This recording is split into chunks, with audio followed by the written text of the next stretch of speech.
Hi friends, welcome back TV vlog. இன்றைக்கி நம்ம எங்கே இருக்கோன்னா புனே ரயில்வே ஸ்டேஷனில் இருக்கிறோம். இங்கே இருக்க லோக்கல் சைட் சீன் பார்க்குறதுக்காக இப்போ கிளம்ப போகிறோம். ஸோ அதனால் லக்கேஜ் எல்லாம் லாக்கரில் வச்சுட்டு பக்கத்தில் சைட் சீன் கிளம்பிகிட்ருக்கோம். இதுதான் ரயில்வே ஸ்டேஷனோட entrance, Pune railway station entrance. இது right side reservation counter, ticket counter இருக்குது. இதுக்கு ஆப்போசிட்டில் ஒரு சப்வே போகுது. அதுக்குள்ளே நிறைய ஷாப்பிங் ஏரியா இருக்குது. அதுலேருந்து வெளியில் வந்தோம்னா ஆட்டோ கவுண்டர் இருக்குது. அதில் ரேட்டு ரொம்ப ஜாஸ்தியாக இருக்கும். அதனால் நாங்கள் கொஞ்சம் தூரம் நடந்து பார்கெயின் பண்ணி ஆட்டோ பிடிச்சோம். 150 ரூபா சொல்லுவாங்க, 100 ரூபா கொடுத்து போகலாம். லாஸ்ட் வீடியோவில் ஷீரடியில் சாமி தரிசனம் பற்றி பார்த்துருந்தோம். ஸோ அதை முடிச்சுட்டு எங்களுக்கு 6:30 மணிக்கு அங்கே ட்ரெயின் கோபர்கானில்.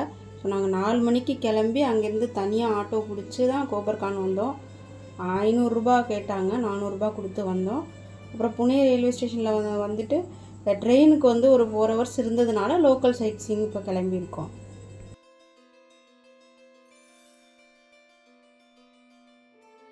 இப்போ நம்ம பார்க்கிங் பண்ணி 100 ரூபா ஆட்டோ பிடிச்சிருக்கோம். ஃபஸ்ட்டு சனிவார் வாடா தான் போகிறோம்.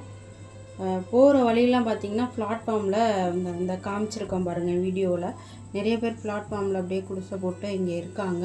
இதில் இருக்க அந்த சின்ன பிள்ளைங்கள்லாம் என்ன பண்ணுறாங்கன்னா, அந்த வண்டியெல்லாம் வருதில்ல, அதோட அந்த மிரரை தொடச்சிட்டு இந்த மாதிரி இப்போ நம்ம படத்தில் பார்க்குற மாதிரியே காசு வாங்கிட்டு இருக்காங்க. இது பெரிய சிட்டினாலும் புனேன்றது நல்ல பெரிய சிட்டி, ரிச்சான ஏரியா தான். இந்த மாதிரி சாதாரண மக்களும் இந்த மாதிரி நிறைய இருக்காங்க இங்கே. இதுதான் சனிவார் வாடாவோட என்ட்ரன்ஸு. அந்த என்ட்ரன்ஸுக்குள்ளே ஒரு சவாலான விஷயம் இருக்குங்க. உள்ளே நம்ம என்ட்ரன்ஸ் டிக்கெட் எடுக்கிறதுல என்னென்னா, நாங்கள் என்ட்ரன்ஸுக்கு போகும்போது நிறைய பேர் அப்படியே கூடி கும்பலாக நின்றுட்டு இருந்தாங்க. ஃபோனை வச்சுட்டு பார்த்துட்டு இருக்காங்க. ஏன் உள்ளே போகாமல் இங்கேயே நிற்கிறாங்க அப்படின்னு சொல்லி கிட்டே போய் பார்த்தா தான் விஷயம் என்னன்னு தெரிஞ்சிச்சு. ஏன்னா டிக்கெட்டு எல்லாமே ஆன்லைனில் தான் புக் பண்ணணும். ஒரு சிலருக்கு தெரியல, எப்படி நம்ம ஃபோன் வச்சுருந்தாலுமே நாங்களும் திணறி தான் புக் பண்ணோம். பார்த்தா ஆண்ட்ராய்டு ஃபோன் வச்சுருக்கவங்க மட்டும்தான் புக் பண்ணி உள்ளே போக முடிஞ்சிச்சு. அதுவுமே கஷ்டமாக தான் இருந்துச்சு.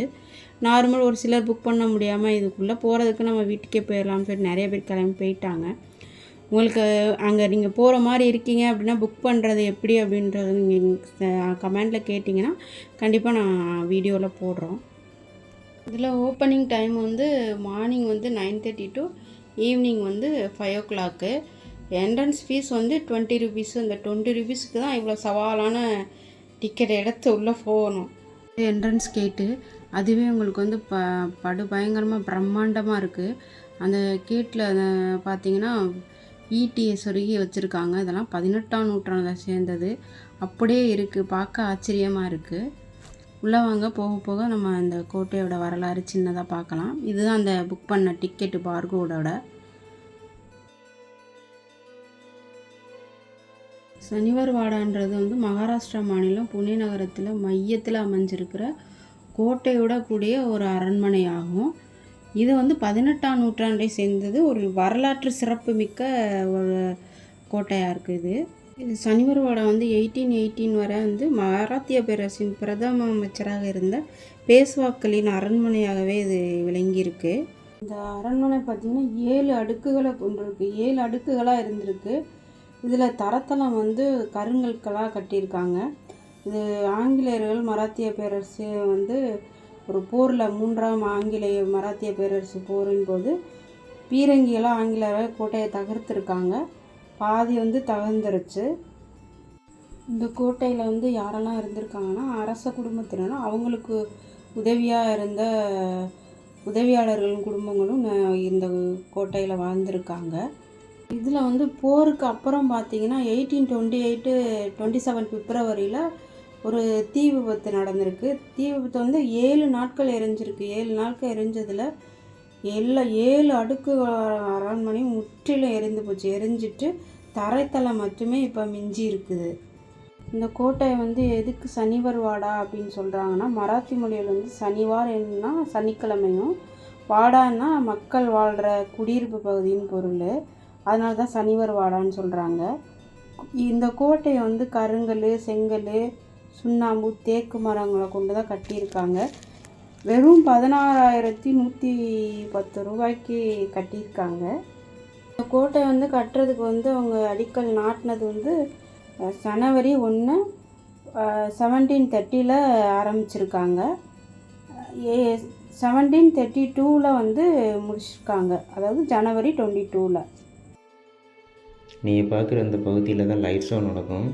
இப்போ அதெல்லாம் தடை பண்ணிட்டாங்க, நடத்துறதில்ல. 2 ஷோ நடந்துட்டு இருந்துச்சு, இப்போ அதெல்லாம் நடைபெறது இல்லை.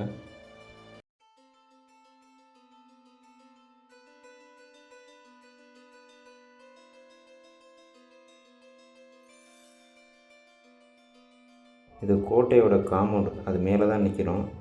அந்த 4 மூலையிலையும் 4 இடத்துல வந்து கண்காணிப்பு கோபுரம் வச்சுருக்காங்க. இதில் வீரர்கள்லாம் நடந்து போகிறதுக்காக இவ்வளவு அகலமாக வச்சுருக்காங்க பாருங்க காம்பவுண்டு. இது டவுனு சிட்டிக்குள்ளே இருக்குங்க, மெயினில் இருக்குது.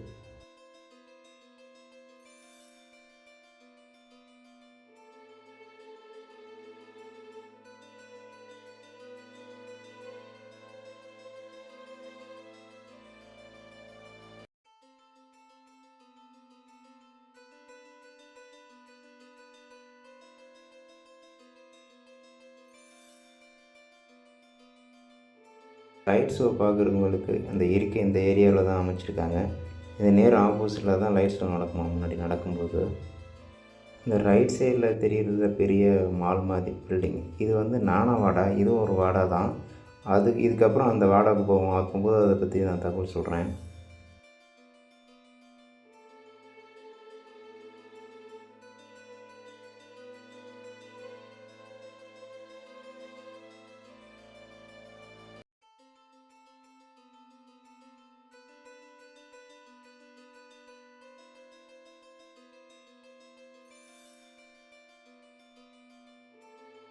இல்லை, ஸ்ட்ரீட் ஃபுட்டு ரொம்ப ஃபேமஸுங்க. வடைப்பாவு வந்து ரொம்ப விசேஷமாக இருக்குங்க.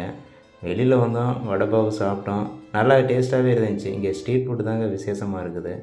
அந்த கோட்டையை சுற்றி வெளியில் வந்தோம்னா நிறைய கடையெல்லாம் போட்டிருக்காங்க. அதுபோக இந்த ஏரியாவில் ஜவுளி கடை ரொம்ப அதிகமாகவே இருக்குதுங்க. வந்தியெல்லாம் ஷாப்பிங் மிஸ் பண்ணாமல் வந்துடுங்க. நாங்கள் ஒன்றும் வாங்கலை, ஆனால் ஜவுளி கடை தான் ரொம்ப அதிகமாக இருக்குங்க. அடுத்து நம்ம வந்திருக்கிறது நானா வாடா. இது சனிவார் வாடை ஒட்டி அமைஞ்சிருக்குது. 20,000 சதுர அடி கொண்ட பரப்பளவு கொண்ட பெரிய மாளிகை. இது பேஷ்வா மன்னர்களின் தலைமை செயல் நிர்வாக அதிகாரியாக இருந்த பட்னாவிஸ் என்பவரால் கட்டப்பட்டது. 1742 1780 கட்டப்பட்டதாக வரலாறு இருக்குது. இது வந்து மரத்தால் ஆன ஒரு மாளிகை. தேக்கு மரத்தில் தாங்க ஃபுல்லாக செஞ்சுருக்காங்க. இந்த கட்டடமும் தீ விபத்தில் ஒரு தடவை சிக்கியிருந்துருக்குது. இது வரலாறு. இப்போ நம்ம வந்திருக்கிற தக்ஸு சேத் ஹல்வாய் கணபதி டெம்பிள். இது புனேயிலேயே மிகப்பெரிய பிள்ளையார் கோவிலுங்க. இதுக்கு என்ட்ரன்ஸ் ஃபீஸ் வந்து ஃப்ரீயாகவும் இருக்குது. நாங்கள் 100 ரூபா டிக்கெட்டில் போனோம். கொஞ்சம் 1 மணி நேரம் வெயிட் பண்ண நேரம் இல்லைன்னா செப்பல் வைக்கிறதுக்கு 10 ரூபா வாங்கியிருந்தாங்க. இந்த கோவிலில் எல்லா நாளுமே கூட்டம் அதிகமாக இருக்குமா. விநாயகர் சதுர்த்தி ரொம்ப விசேஷமாக கொண்டாடுவாங்களாம். கடைசி நாள் வந்து விநாயகர் சதுர்த்தியில் இந்த மாநிலத்தோட சிஎம்ஏ வந்து நேரில் சாமி கும்பிடுவாராம். இந்த விநாயகர் வந்து 42 கிலோ தங்கத்தில் ஆன விநாயகராக இருக்கிறாங்க. இங்கே சிறப்பு தரிசனம் பண்ணுறதுக்கு ஃப்ரண்டில் உட்காந்து சாமி கும்பிட்றாங்கல்ல, அவங்களுக்கு 10 நிமிஷத்துக்கு 1000 ரூபா வசூல் பண்ணி உட்கார வச்சுருக்காங்க. நாங்கள் 100 ரூபா தரிசனத்தில் போய்ட்டு பார்த்துட்டு வந்துருக்கோம். ஆனால் நீங்கள் கூட்டம் அதிகமாக இருக்க உடனே வரணும்னாலும் ரோட்டில் இருந்து பார்த்தாவே இந்த கோவிலுக்கு கணபதி தெரிவாருங்க. ரோட்டுக்கும் ஆப்போசிட் சைட்லேருந்து எடுத்திருந்தோம். இங்கேருந்து பார்த்தாவே உள்ளே கருவூலத்தில் இருக்கிற கணபதி நல்லா இங்கே தெரிகிறாரு. நார்த் இந்தியாவில் வந்து பிள்ளையார் வந்து ரொம்ப விசேஷமாக கும்பிட்றாங்க. ஆப்போசிட்டில் இருந்த ஹோட்டலில் தான் சாப்பிட்டோம். வெஜ் பிரியாணி வாங்கி சாப்பிட்ருந்தோம். ஓரளவுக்கு பரவாயில்ல, நல்லாவே இருந்துச்சு. ரொம்ப காரமாக இருக்குது. நாங்கள் இந்த 3 பிளேஸும் பார்த்துட்டு கிளம்பிட்டோங்க. எங்களுக்கு ஏன்னா 4 மணிக்கு ட்ரெயின் இருக்குது சென்னைக்கு. அந்த 3 பிளேஸ் தான் கவர் பண்ணியிருந்தோம். ஏன்னா 2 நாளைக்கு முன்னாடி இந்த ஸ்ரீரெட்டி சுற்றி பார்த்துட்டு வந்திருந்தோமா, அதனால் எங்களுக்கு நேரம் இல்லை, கிளம்பிட்டோம். இங்கே இது இல்லாமல் ஒரு 9 பிளேஸ் இருக்கான். அது இன்னொரு டைம் வரும்போது உங்களுக்கு நான் கவர் பண்ணுறேன். ரிட்டர்ன் வரும்போதும் ஆட்டோக்காரங்க 150 ரூபா தான் கேட்டிருந்தாங்க. நீங்கள் கொஞ்சம் பார்கெயின் பண்ணி 100 ரூபாய்க்கு பேசுங்க.